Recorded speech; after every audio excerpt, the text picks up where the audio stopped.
แกงหมักม่วงปลาลุงเอ้ย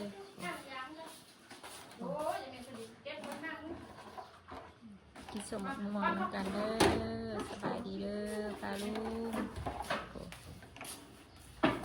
กระถางหนึ่งเฮ้ยม่วงกันเฮ้ยถ่ายรูปกันแล้วสบายดีไหมสาวลูกบ่ถ่ายรูปบ่บาดเปิดอารมณ์ดีแม่เอ้ยบ่ถ่ายรูปบ่แม่เอ้ยบ่ถ่ายรูปบ่ปัดถ่ายรูปบ่แม่ถ่ายรูปบ่ใช่ไหมนี่มันถ่ายรูปบ่แม่บ่ถ่ายรูปบ่ปูเมื่อนี้เขาจะเมื่อมาเอง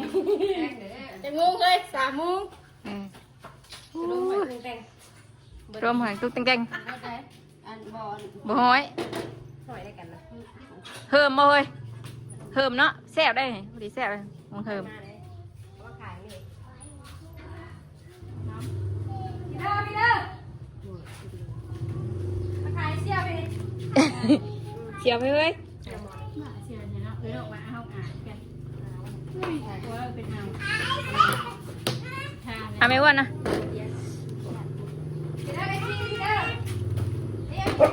โอ้ยจะไม่รู้จะมานะเนาะได้กินมาได้กินอยู่นะบุรุษก็ได้กินอยู่นั่งเนี่ยก้นน่ะไปพากินนี่กระดูกได้แต่ไม่ได้กินดูแจ้งเดือดแจ้งเนาะเอามาผ่าเลยข้าวแท้นี่เจ้าผู้ชายมันบอกอย่าคนไทยแก้มแดงแท้นี่อ๋อพี่ละขุนหนังคนนี้มันปูนี่บ้านเอายังบ่ลูกอะไรยังเรียบอ่ะหมดไว้นี่คุณแจอยู่เองเว้ยก็ไม่เปิ้ลนี่คุณแจประจอยนี่นะเอาละ แม่ละประจอยไม่ว่านี่มันใจบ่เอาได้เลยเอ้าจ้าพี่ยังใส่โลกบ้านจะได้ยังโด่งนะได้นี่มันบบูดบ่เคยมันห่อนปานนี่เฮ้ยจะกระซีเบิ่งก่อนมันบ่เป็นกินแต่ป้าเพราะนี่เอ้าแต่ก้าวมันบูดได้ครับมือหอดทันได้2บ่ได้เป็นหยังจะได้นั่นเนาะเฮ้ยลูกอีน่านี่ให้ดึงไปเลยนี่แตะมึงดูเฮ้ยบูดจะจักเสียลูกค้าแล้วผู้ซื้อได้ซีมได้เพราะว่าผู้ขายตัวเนาะเสียลูกค้าแล้วเจ้ากันห่อนเนี่ยให้แม่จะซีมมึงกันลูกมาบูดบริยอมชูมายังถามเลยเอาไปปั่นกันลูกไปปั่นกันเอาไว้ยังไงนะเฮ้ยเบิ้งแม่ให้เบิ้ง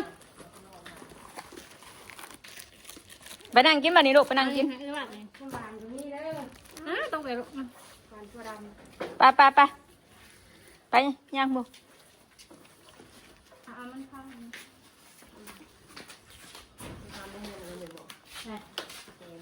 กินแดงเป็นไงอยู่เนี่ยว่า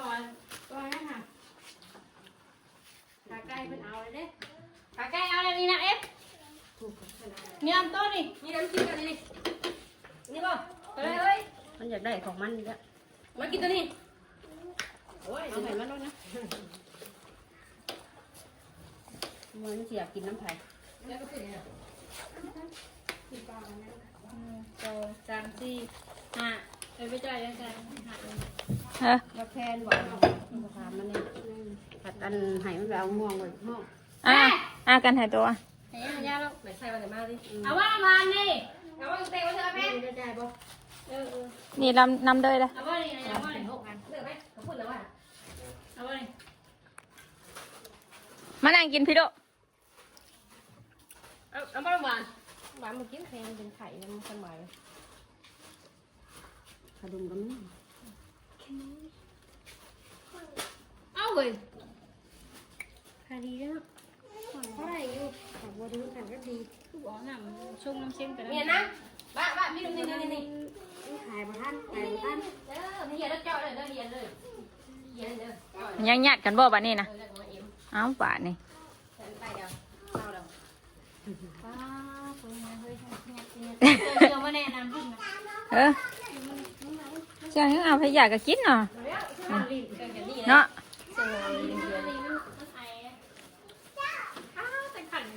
กินกันลูกกินกันนะ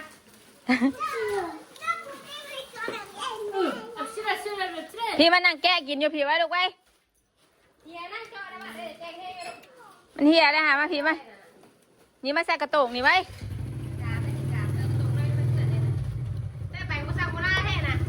บอกกินหม้อชมง่วงนะอ่ะเอาแม่ไปบิวแกะใส่ ไม่ต้องสอบลายก็ได้ลูกเดี๋ยวน้องซื้อมาดิเอ๊ะน่ะบุญเด้มขอให้หวานบ่อนเลย กินแม่เอา โอเคโอเคมาไปก่อนหรือว่า เอามาให้บัดนั่นนึง ใจเร็วเร็ว จะถอกออกลายไอ้ดอก เพชรปวดอย่างนี้เนี่ย พอแล้วลูกพอแล้วเออ เพชรคือปิดปิดเลยนะ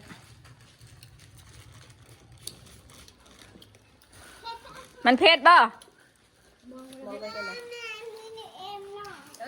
กินน้ำกันลูกกินน้ำกัน กินน้ำกันเรื่อง กินน้ำกันเด้อ ใครกินนั่งใครนั่งมันที่คนละ เออ เด้อ กินน้ำกันนะถอกใส่กระโตกถ้าอยากก็กินรสค่ะ ขอไว้หนึ่งเด้อ จมม่วงเด้อปะ นั่งเด้อ จมม่วงเด้อ พ่อไม่ใช่กลับลูก โอ้ยอยู่ยังห้อง เด้อเด้อมาตู้เย็นเด้อ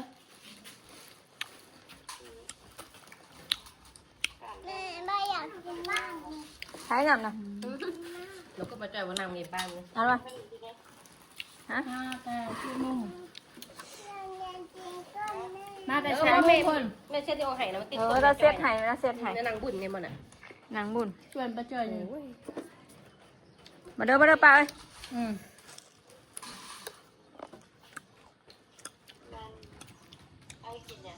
ชมง่วงจอรับสินมือ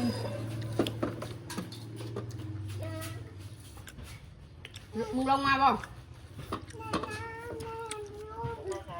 มึงถิลงมาพี่บ่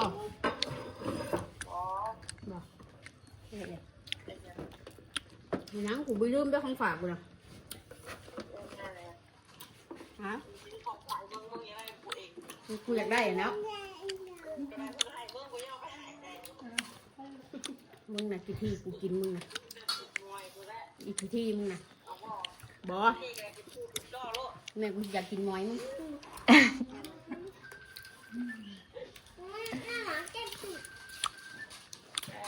เดี๋ยวมันกันอยู่ เฮ็ดนั่นแหละบรัดเนาะกินเนาะยังทายแล้วเนาะกำลังเขาได้เขาเข็มดิ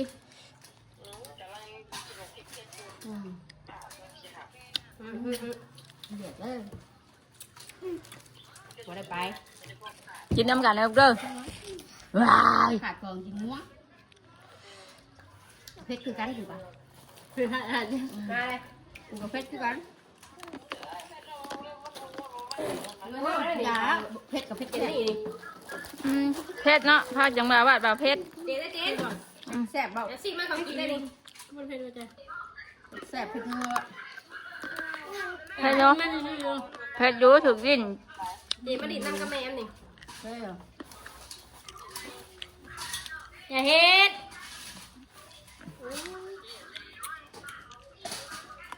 ตัวพ่อมึงมาเกลียดเองเนี่ยขายตู้เห็ดมาเลย หายแล้วมึงไงมึงนะ มาแล้วว่าลาบซีนมากินได้ด้วยเกลียดนี่เราเห็นนะอยากจะลาบซีนกันดีกว่ามึงแล้วกินอย่างอื่นดีกว่า ไงรักจริงเหรอจิ ก้อยหนอกไปนังไปดีกว่าจังไหม ก้อยหนังยังบ้านเนาะ นังนะแม่แม่ ไปล้างถ้วยกับจ้างเขาเดี๋ยว มีมาก่อนนางก็มาให้อ้วนเลย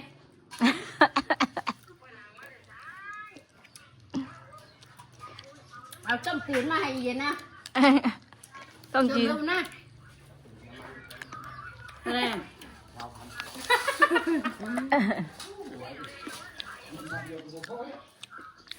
จับเพื่อนเจ้าของก็ได้เนาะ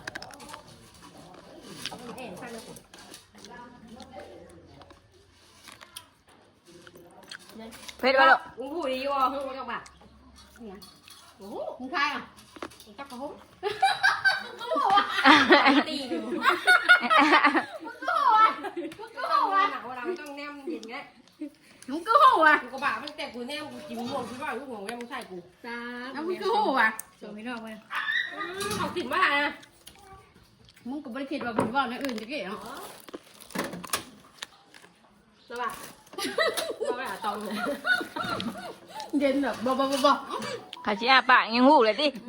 ยังมาตายหูเลยตัวแบบอย่างเงี้ยหาตัวเขาเริ่มบ่ตายแล้ว ไม่ได้หรอก เอ้ยเบ้กูก็หูอะไรใส่มันเย็นแบบบ่เหรอนะ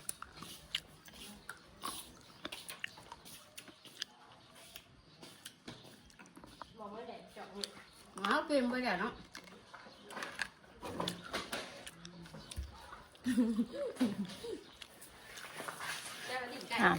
หูก็ได้เอาให้เขาคือเก่าหูก็ได้ เอาไปแกะอาหารให้กินเนาะอย่างมันยังงอน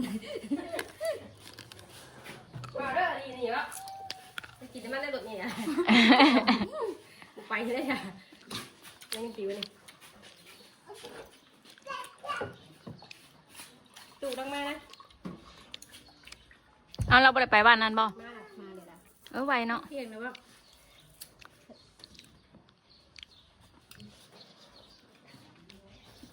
เอามากินนะเฮ้ยน้ำนะเอามาตุบหน่อยลูกกันนะมาลูก กี่โมงน้ำดิน้ำไหลเดี๋ยวน้ำไหล เจ้าอยากกินน้ำมาลูกพี่มาเอาทั้งแม่พี่มาแล้วแม่พี่มาแม่พี่ อีกกินน้ำอันนี้อู้ธรรมชาติได้เลยนะ กินหน่อยให้กินน้ำกะ เอาน้ำกินเองกินสภาพเลยได้เดี๋ยวเดือดไก่คนนี้กัน สิว่าอย่างเขาก็ฮู้วัดดิ มันแม่มึงหนาข้าตาหยาดแนว นั่งอยู่เฉยๆเดี๋ยวมีอย่างละออกไม่กินเบิดนี่นะแล้วฮู้ว่าเด้บ่เฮาอยากหยัง ตะกี้ว่าจะไปบอกมันแต่งแก้วมันมาแต่งเรียบร้อยฉันได้ไปบอกมั้ยบอกไปบอกแกพี่นอนได้นะพี่ทำนอนทั้งคืนนอนเลยวะ นอนมาวันนี้นะป้าต๊ะ เราไปเคาะประตูเอาหรอก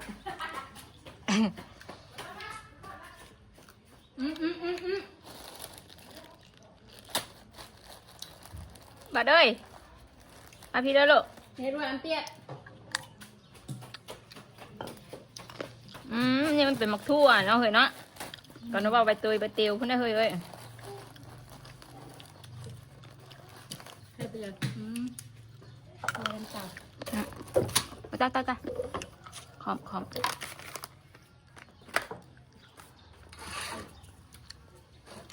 แซ่บอะไรมึงมองกูชมหอม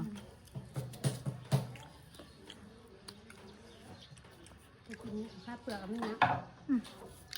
ก้อยก็ไม่อ้วนเอาจัก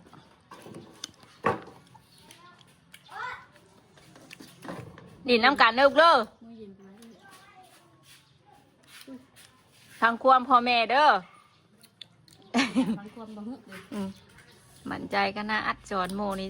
จะเอาบัดยังอยู่หนึ่งลูกเอาวะบัดเอ้ยเอาว่าบุญนี่ลูก เจนแม่มาแล้วนั่นเขาในพุ่นลูกเขาในพุ่นป้าเธอทำงานแล้ว ลูกทำอะไร บอกนอกเลยมันแดดเด้อห้องเด้อ จับไปดิลูกจับไปดิขอบใจลูก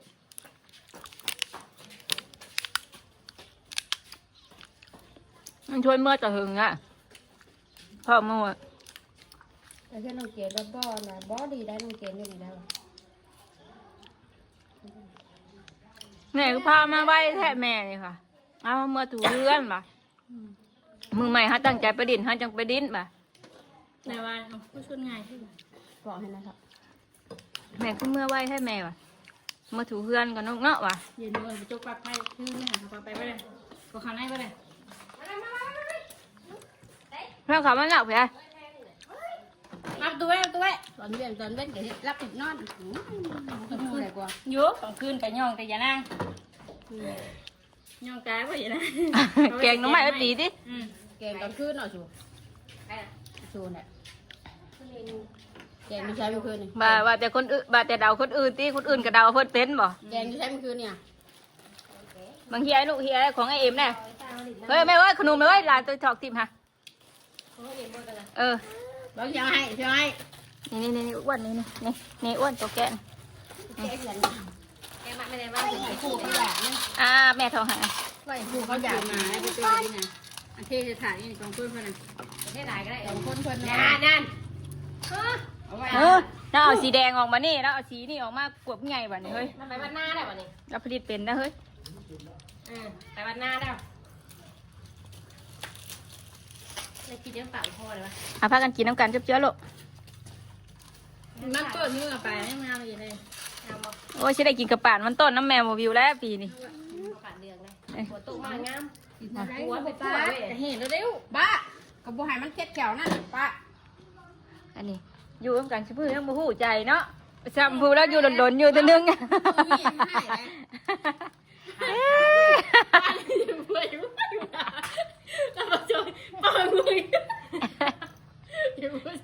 ปังง่วง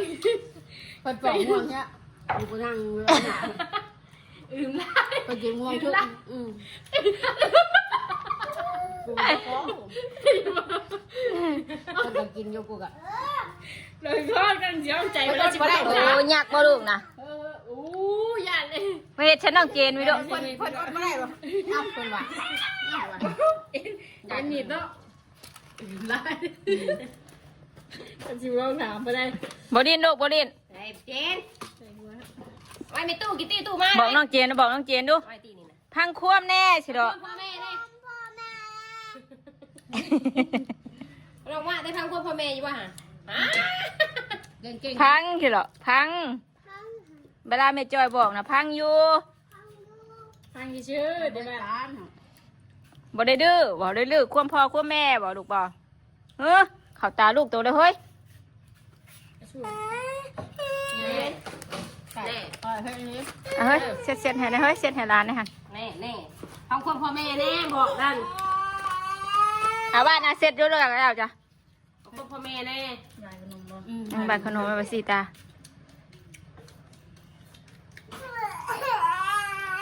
เจ้าก็เสร็จมือเจ้าลูกบดินกันยาเด้อมันเด้อบ่พากันกินกันยาเด้อมันเผ็ดเด้อ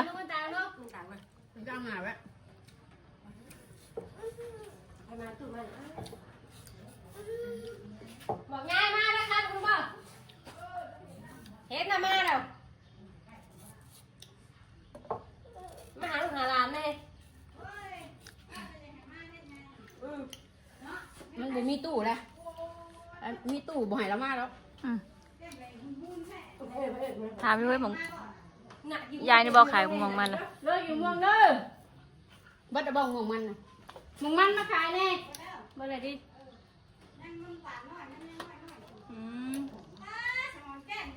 กี่ชมม่วงเด้อ ไปใส่มาเลยเอาอันนี้อุ้มไปตู้เลยเฮ้ยเล็ดบนเล็ดจะอุ้มหัวนี่เก่งแต่จะอุ้มหัวนะวันไปเย็นเล็ดไปกูไปก็ยากมันแดด สุกเลยน้อยเนาะปืนบางฮือก็สั่นกุ๊กโคบได้เนี่ย เป็นยังไง เป็นยังไง แค่สีตาเขาก็รู้เลย เจ๊เลย ดูกล่องนุ่มเลยนี่นะกล่องนุ่มเลยแมวเลย ไม่เอา เอาดูดูละเอา เอาบ้านเอาพาน้องกินแน่ลูกอ่ะกินจังซี่กินจังซี่สิเหรอกินจังซี่สิพังควมพ่อแม่แน่เถอะ รับได้ทางควรพ่อแม่รับตารับนอนตา น้องบุกินลูกนมจ้าน่ะ กินเลยนอน สั่งให้นอนก็นอน เอาคุณพ่อแม่ที่ว่าเอ้ยเอาพ่อแม่วะนอนนอนมันเต็มใจ เอาดูมา มันไงเนาะมันห่างกับเป็น มีกกเดียวเนาะเบิดนั่นที่นั่นน่ะที่เป็นนะแต่เฮาก็บ่ฮู้เฮาไปลงไปใส่เนาะ ไก่เอาพวกมือให้หน้ามันกิน ปีกายอันนี่กับพากันมาแม่นกับแม่อ้วนนี่กี่วันเป็นงาเดียวสิดอกแล้วมันเป็นเบิด มันชอบนะ มันช่อนนกย่างอยู่ได้ มันจะยำเนาะใบพวกอะ เสี่ยวเป็นผู้เลาะก่อนเสี่ยวเป็นผู้กิน ไว้กินแม่ก็กินกินไม่ได้ยำเนาะยืนยันกินกว่าท่านมันโลก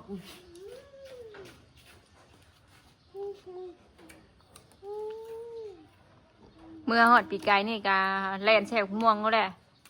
พากันเมื่อช่วงนี้โม่ปีกายนี่กะ อ้าวมื้อนี้เราขึ้นไปเอาอยู่ห้อง เมื่อละกามังม่วงพอดีมันสุกมันนั่นมังม่วงใหญ่นะอันนี้มันสุกเดือนงูเห่อเลยกบเขาเมื่อแล่นใส่ของเขาแล้ว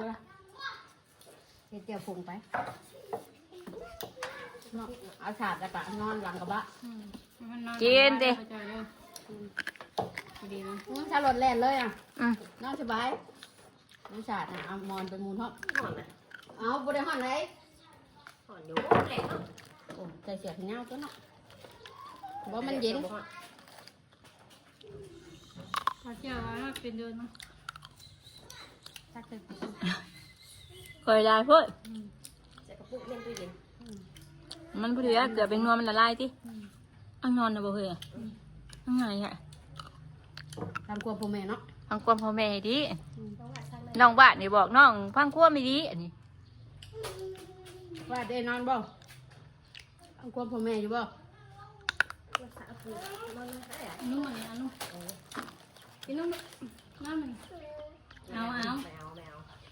ม่เอาไม่เอา ตอนนุ่งอยู่นี่ คือข่อยแล้วคิดว่าสิไปแป๊บๆเดียวนะบางทีเขาคิดว่าสิแป๊บนั้นบ่ได้แป๊บน้ำเฮา ถ้าเฮาอัน ตั้งใจเหรอ เบิดมือนะมันบ่ได้เบิดมือ คือนี่แล้วนะถ้าจะคิดยังงูมาหันมานี่นะนี่ก็ได้ น้ำหากับเบิดของทุกนี่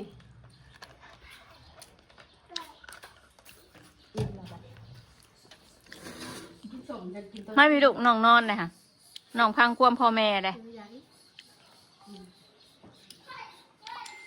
ฉันกินปอกไปที่ฉันกินได้ร้ายกินไปที่กินไม่ได้ร้ายฉันกัดเด้เจ็บเจ้า